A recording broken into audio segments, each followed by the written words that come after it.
बिस्मिल्लाहिर्रहमानिर्रहीम। अस्सलाम वालेकुम। आज हम डिस्कस करेंगे अपना lecture number 9 which is the repair of a broken bone. So this is the long question, ठीक है। और ये इससे काफ़ी सारे शॉर्ट भी बनते हैं, लेकिन लॉन्ग क्वेश्चन में इसकी ज़्यादा इंपॉर्टेंस है, ठीक है। तो इसको नोट कर लें। मैंने पहले भी आप लोगों को ये लॉन्ग क्वेश्चन जो है वो नोट करवाया हुआ है। सो दो स्केलेटल सिस्टम का हमारा जो हिस्सा, जो कि कैल्शियम कार्बोनेट, कैल्शियम फॉस्फेट की डेपोजिशन से मोस्ट प्रॉब्ली या बाकी सॉल्ट्स की डेपोजिशन से बनता है। कोलेजन फाइबर इसके अंदर एम्बेडेड होते हैं और पेरिस्टम की कवरिंग के साथ इसको बोन कहते हैं। दो यंग एज के अंदर जो है अगर कोई फ़िज़िकल ट्रॉमा या फ्रैक्चर्स आ जाएँ तो उसकी जो रिपेयर है या हीलिंग है वो बहुत जल्दी हो जाती है, लेकिन ओल्ड एज में जो है इसकी हीलिंग का प्रोसेस जो है ये थोड़ा सा स्लो हो जाता है, ठीक है।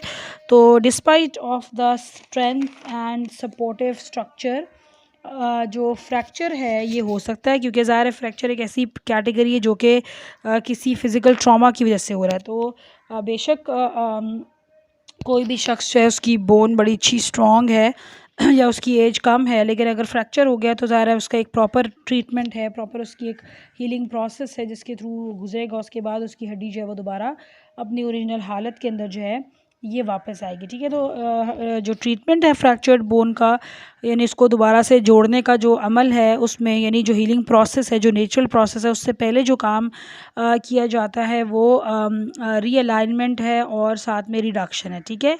तो रीअलाइनमेंट जो है वो थोड़ा सा हड्डी को अपनी जगह पे लाने की कोशिश की जाती है, और जो रिडक्शन है वो बेसिकली एक ऐसा प्रोसेस है जिसमें दो तरीके हैं कि हड्डी को अपनी जगह पे, इंटरनली जगह पे किस तरीके से प्लेस किया जाए इंटरनल तरीके से, लेकिन ज़ाहिर उसमें दो तरीके, एक बाहर से किया जाता है, एक अंदर से किया जाता है।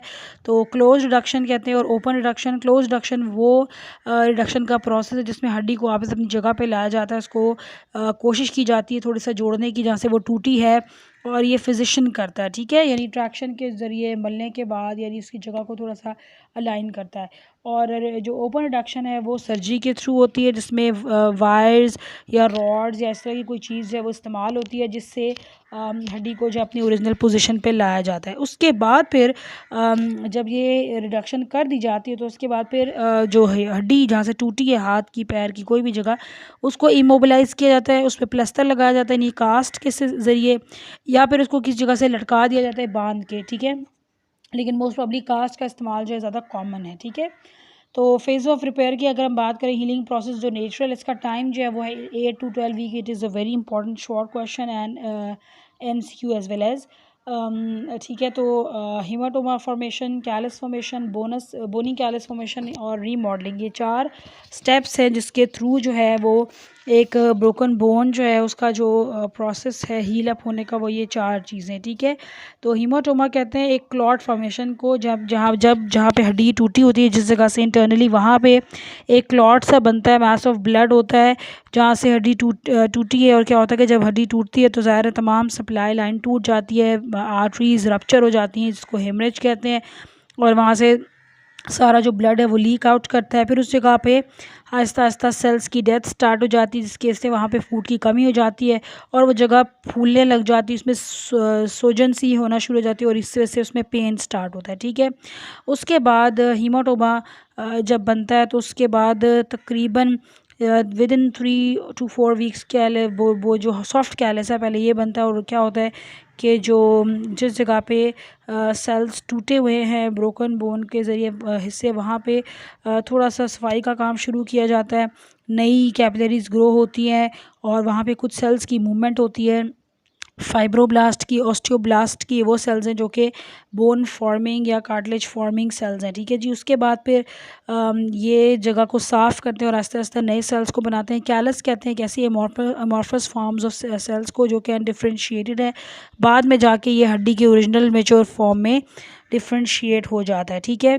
उसके बाद फिर बोनी कैलस बनता है, यानी आफ्टर जो बोन फॉर्मिंग सेल यानी ऑस्टियोब्लास्ट और ऑस्टियोक्लास्ट जो बोन डिज़ोल्विंग सेल है, ज़ाहिर है उसको जो हल्का सॉफ्ट हिस्सा उसको डिज़ोल्व करके फिर हार्ड हिस्सा बनाता है, ये उस जगह पे माइग्रेट करता है कॉन्टीन्यूसली और सॉफ्ट कैलस जो है वो बोनी कैलस में कन्वर्ट हो जाता है। ये 3 से 4 वीक के बाद आफ्टर इंजरी होता है, ठीक है।